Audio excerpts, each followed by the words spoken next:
വലിയങ്ങാടി തെരുവ് അതൊരു വേദനയായി വിറങ്ങലിച്ച് നിൽക്കുകയാണ്. ഭാരം ചുമന്ന് ക്ഷീണിച്ച് കെട്ടിടത്തിന്റെ ഓരത്ത് തണൽ പറ്റി കിടന്ന 4 ജീവനുകളാണ് അവിടെ കോൺക്രീറ്റ് പാളികൾക്കിടയിൽ ഞെരിഞ്ഞമർന്ന് ചിന്നിച്ചിതറിയത്.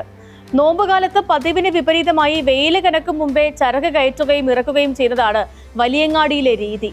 പതിവ് പോലെ പണിയെല്ലാം ഒതുക്കി കടയുടെ വരാന്തയിൽ വർത്തമാനം പറഞ്ഞിരിക്കുകയായിരുന്നു ആ തൊഴിലാളികൾ. സാധാരണ നിലയിൽ കൂടുതൽ തൊഴിലാളികൾ അവിടെ ഉണ്ടാകാറുള്ളതാണ്. 7 പേരാണ് അപകട സമയം അന്ന് അവിടെ വിശ്രമത്തിലുണ്ടായിരുന്നത്. അതിൽ 4 പേരുടെയും ജീവൻ നഷ്ടമായി. കോർപ്പറേഷൻ പൊളിക്കാൻ തീരുമാനിച്ച കെട്ടിടത്തിന്റെ സൺഷെയ്ഡും കോൺക്രീറ്റ് ബീമുമാണ് 50 മീറ്ററോളം നീളത്തിൽ പൊളിഞ്ഞു വീണത്. ആരാണ് ആ അപകടത്തിന് ഉത്തരവാദി? അധികൃതരുടെ അനാസ്ഥയല്ലാതെ മറ്റൊന്നുമല്ല ആ ജീവൻ എടുത്തത്. നിയമങ്ങളൊക്കെ ചിലരുടെ സൗകര്യത്തിന് അരുകമാറി നിന്ന് കൊടുത്തപ്പോൾ നഷ്ടം ആ കുടുംബങ്ങൾക്ക് മാത്രമാണ്. സ്പോട്ട്ലൈറ്റ് അന്വേഷിക്കുന്നു. വലിയങ്ങാടി ദുരന്തത്തിന് ആരാണ് കുറ്റക്കാർ? വലിയങ്ങാടി ദുരന്തത്തിന് ആദ്യ കാരണക്കാർ കോഴിക്കോട് കോർപ്പറേഷൻ അധികൃതർ തന്നെയാണ്. സുരക്ഷാ ഓഡിറ്റ് എന്ന പേരിൽ ഈ കെട്ടിടങ്ങളിൽ കയറി ഇറങ്ങി റിപ്പോർട്ട് തയ്യാറാക്കി ഫയലിലെടുത്ത് വയ്ക്കുന്നതോടെ തീർന്നതല്ല കോർപ്പറേഷന്റെ പണി. പലവിധ കാരണങ്ങൾ പറഞ്ഞും കെട്ടിടങ്ങളുടെ കാലപ്പഴക്കം മറക്കാൻ വെള്ളപൂശി നടത്തുന്ന ശ്രമങ്ങൾക്ക് നേരെ കണ്ണടയ്ക്കുക തന്നെയായിരുന്നു കോർപ്പറേഷൻ. അപകടാവസ്ഥയിലുള്ളതാണെന്ന് കോർപ്പറേഷന് ബോധ്യപ്പെട്ടതോടെ 50 വർഷത്തിലേറെ പഴക്കമുള്ള കെട്ടിടം പൊളിച്ചു മാറ്റാൻ 2023 ജനുവരി മാസം 9 ചേർന്ന കോർപ്പറേഷൻ കൗൺസിൽ യോഗത്തിൽ തീരുമാനവുമെടുത്തു. 3 വർഷത്തിന് ശേഷവും ആ തീരുമാനമായി തന്നെ അവശേഷിച്ചു. കെട്ടിടത്തിലെ ഷോപ്പുകളും ഗോഡൌണുകളും അതുപോലെ പ്രവർത്തിച്ചു. ഇടയ്ക്ക് ചില പുതിയ സ്ഥാപനങ്ങളും പ്രവർത്തനം ആരംഭിച്ചു. കെട്ടിടം കാലപ്പഴക്കമുള്ളതെന്ന് കണ്ടെത്തിയതല്ലാതെ കോർപ്പറേഷൻ ഒഴിപ്പിക്കൽ നോട്ടീസ് നൽകിയെന്നില്ല എന്നാണ് ഉടമകൾ പറയുന്നത്. കെട്ടിടത്തിലെ മുറികൾ ലേലം ചെയ്യുന്നതിനായി റവന്യൂ വിഭാഗം റിപ്പോർട്ട് ആവശ്യപ്പെട്ടപ്പോൾ ലേലയോഗ്യമല്ലെന്ന എഞ്ചിനീയറിംഗ് വിഭാഗം റിപ്പോർട്ട് നൽകിയിട്ടും ലൈസൻസുകൾ പുതുക്കി നൽകിയത് എന്തിനാണെന്നതാണ് പ്രധാന ചോദ്യം. വലിയങ്ങാടിയിലെ കോർപ്പറേഷൻ കെട്ടിടത്തിന്റെ കാലപ്പഴക്കമാണ് അപകടത്തിന് കാരണമെന്ന് ഏതൊരാൾക്കും ഒറ്റനോട്ടത്തിൽ മനസ്സിലാകും. കെട്ടിടം നിർമ്മിച്ചിട്ട് 50 വർഷം തികയേണ്ട മാസങ്ങൾ മാത്രമേയുള്ളൂ. 1980 മുതൽ ഇവിടെ പാസ്പോർട്ട് ഓഫീസ് പ്രവർത്തിച്ചിരുന്നതാണ്. പിന്നീട് ഒരുപാട് സർക്കാർ ഓഫീസുകൾ പ്രവർത്തിച്ചിരുന്നുവെങ്കിലും എല്ലാം പുതിയ കെട്ടിടങ്ങളിലേക്ക് മാറ്റി. ഗ്രൗണ്ട് ഫ്ലോർ ഉൾപ്പെടെ 3 നിലയുള്ള കെട്ടിടത്തിൽ 23 കടമുറികളാണുള്ളത്. പതിറ്റാണ്ടുകൾ പഴക്കമുള്ള കെട്ടിടം അരി ഉൾപ്പെടെയുള്ള സാധനങ്ങൾ സൂക്ഷിക്കാനാണ് ഉപയോഗിച്ച് വന്നിരുന്നത്. കെട്ടിടത്തിൽ സ്ലാബ് പൊളിഞ്ഞു വീണ ഭാഗത്ത് ഗാമ എന്റർപ്രൈസസ് എന്ന സ്ഥാപനത്തിന്റെ അരിപ്പൊടിയും കപ്പപ്പൊടിയും സൂക്ഷിക്കുന്ന ഒരു ഗോഡൌണാണ് പ്രവർത്തിക്കുന്നത്. ഇവിടെ ജോലി ചെയ്ത തൊഴിലാളികളാണ് ഇന്നലെ ദുരന്തത്തിൽപ്പെട്ടത്. ഇതിന് തൊട്ടരികിലാണ് മാസങ്ങൾക്ക് മുൻപ് പുതിയ സ്ഥാപനം ഉദ്ഘാടനം ചെയ്തത്. നേരത്തെയുള്ള ലൈസൻസിലാണ് സ്ഥാപനം തുടങ്ങിയത് എന്ന വിശദീകരണം മതിയാവില്ല കോർപ്പറേഷൻ അധികൃതരുടെ വീഴ്ച മറച്ചുവെക്കാൻ. പഴമയുടെ പേര് പറഞ്ഞൊട്ടും സുരക്ഷിതമല്ലാത്ത കെട്ടിടങ്ങളിൽ തൊഴിലാളികളെ പണിയെടുപ്പിക്കാനുള്ള നീക്കം ഒരു വിഭാഗം വ്യാപാരികൾ നേരത്തെയും നടത്തിയിട്ടുള്ളതാണ്. കോഴിക്കോട് നഗരത്തിലെ പ്രസിദ്ധമായ പാളയം മാർക്കറ്റ് കല്ലുത്താൻ കടവിലേക്ക് മാറ്റുന്നതിനെതിരെ പ്രതിഷേധം നമ്മളൊക്കെ കണ്ടതാണല്ലോ.